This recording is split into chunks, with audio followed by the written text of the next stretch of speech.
The town was frantic. A little boy, an officer's own son, had vanished without a trace, leaving behind only an empty playground and a mother's desperate cries. Search teams combed every street, every alley, every shadowed corner, but hope was slipping away with every passing minute. Panic filled the hearts of everyone involved, and even the seasoned officers felt powerless. Then, through the chaos, a small girl appeared, her hand resting confidently on the back of a large, alert German shepherd. She looked up at the officer and said, calmly, almost impossibly, "My dog can find your son." Silence fell. Could it really be true? Before we start, make sure to hit like, share, and subscribe. And really, I'm curious, where are you watching from? Drop your country name in the comments. I love seeing how far our stories travel. The day had started like any other, quiet, predictable, almost peaceful.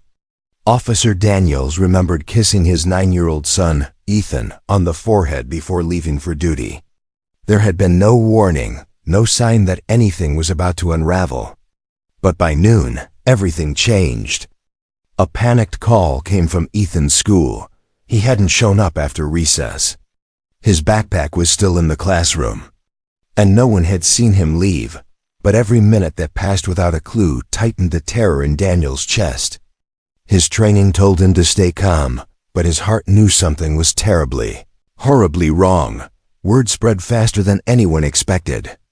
Even the usual chatter of the town fell silent, replaced by hurried footsteps and whispered prayers.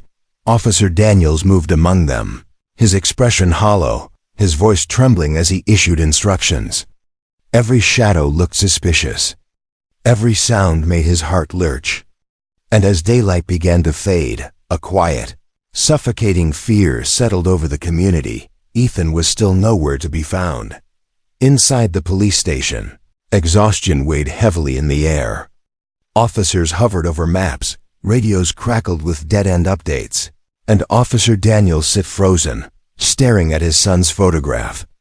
Then, unexpectedly, the front door creaked open. A small girl no older than 9 stepped inside, her hand resting confidently on the back of a large German shepherd. Her clothes were dusty, her hair wind-tossed, yet her eyes held a calm determination that didn't match her age.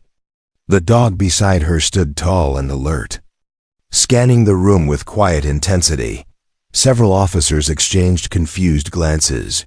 Children didn't walk into missing person investigations. Not like this. Not with purpose. The girl stepped forward, gently nudging the German shepherd ahead of her. The entire room fell silent, every officer suddenly alert. Officer Daniels lifted his head, his eyes red and tired. Before anyone could question her, the girl spoke, her voice soft but certain. "My dog can find your son." A ripple of disbelief moved through the station. One officer frowned. Another let out a quiet scoff. Daniels blinked, unsure if he'd heard correctly. He knelt to meet her eyes. "Sweetheart, how could your dog possibly help us?" The girl rested her hand on the shepherd's neck. "Because he found me."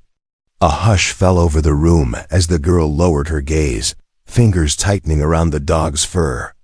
"I was lost once," she whispered. "For 2 whole days." Officer Daniels felt the air catch in his chest. The other officers leaned in, their skepticism fading. The girl continued, her voice trembling but steady. "I wandered into the forest behind our old house. I was scared cold, and no one could find me. Not the search teams. Not the helicopters. Not even my parents." She paused, eyes glistening. "But he did." The German shepherd lifted his head proudly, as if remembering the mission. "He tracked me through rain, mud, and darkness. He never stopped looking." She met Daniel's eyes. "And he won't stop now, not until he finds your son." Officer Daniels hesitated only a moment before handing the girl his son's jacket. Her German shepherd stepped forward immediately, lowering his nose to the fabric. The room fell silent. The dog inhaled deeply once, twice and suddenly stiffened. His ears shot up. His tail straightened. Then, with a sharp, determined bark, he turned toward the exit. The girl's eyes lit with certainty. "He's got it," she said softly. The officers exchanged stunned looks. Daniels felt his heart slam against his ribs as he followed the dog outside. The shepherd's pace quickened, nose glued to the ground. Weaving past patrol cars and down the street, there was no hesitation, no confusion. He had found Ethan's trail. The German shepherd surged ahead, pulling the girl with surprising strength as he followed the invisible path only he could sense. Officers hurried behind, flashlights cutting through the shadows as the sun dipped lower across the horizon. Officer Daniels stayed closest. Fear and hope tangled inside him with every step. They crossed quiet streets, slipped between rows of houses, and entered a narrow trail leading toward the outskirts of town. The dog moved faster now, urgency burning through every stride. "Stay close," Daniels called out, breath unsteady. Branches snapped beneath their boots, and the wind carried faint echoes. Somewhere out there, Ethan was waiting, and the dog was racing straight toward him. The dog abruptly stopped near a broken fence at the edge of a small clearing. His body tensed, ears rigid, eyes locked on the ground. Officer Daniels and the others skidded to a halt behind him, hearts pounding. There, half buried in the dirt, lay a small toy, Ethan's favorite action figure. Daniel's breath caught, and a spark of hope surged through the team. The girl knelt beside the toy, her hand brushing dirt from it.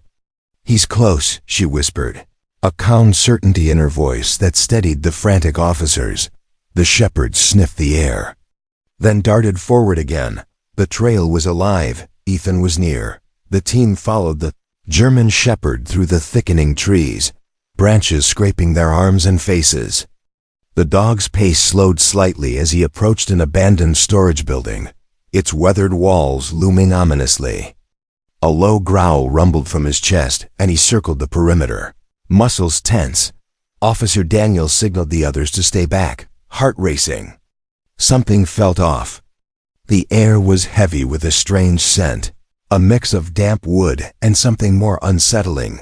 Suddenly, the shepherd barked sharply, scratching at the door with urgency. Daniels swallowed hard. Fear clutched at his stomach. Ethan could be anywhere inside. They had reached the most dangerous point of the trail, and every second mattered. The German shepherd pressed against the door, whining urgently, urging the officers to move faster. Officer Daniels took a deep breath and swung it open, revealing a small, dimly lit interior. Shadows clung to the corners, and dust motes danced in the fading sunlight, filtering through cracked windows. There, huddled behind a stack of wooden crates, was Ethan, trembling but alive. His wide eyes lit up as he recognized his father, and he scrambled forward, arms outstretched. Relief flooded Daniel's chest, mingling with lingering fear. "What happened, buddy?" Daniels asked, kneeling beside him. Ethan's voice quivered. I got stuck. I tried to call, but my phone, it fell." The little girl smiled, patting her dog. "You're safe now," she said softly. Officer Daniels held Ethan tightly, tears threatening to spill. Relief, exhaustion, and gratitude collided in his chest. He looked up at the little girl and her German shepherd, his voice cracking. I don't know how to thank you," he whispered. "You saved my son." The girl shook her head gently. "It's not just me. It's him." She nodded toward the dog, who wagged his tail, ears alert but calm. Daniels knelt to meet her eyes, overwhelmed. "You both are heroes. I'll never forget this." The girl smiled softly. "I just wanted to help. That's all that matters." The officer's heart swelled with awe and profound respect. Ethan clung to his father, then reached out a small hand toward the German shepherd. "You're my hero," he whispered, voice filled with awe. The dog leaned gently into the boy, tail wagging, eyes full of loyalty and pride. Officer Daniels knelt beside them, Placing a hand on both their shoulders, the little girl grinned, brushing a strand of hair from her face. "He always helps," she said, softly but firmly. Daniels looked at the girl, then at the dog, gratitude shining in his eyes. "I don't know what we would have done without you both," he said, voice choked. "If you were moved by this incredible story, don't forget to like, share, and subscribe."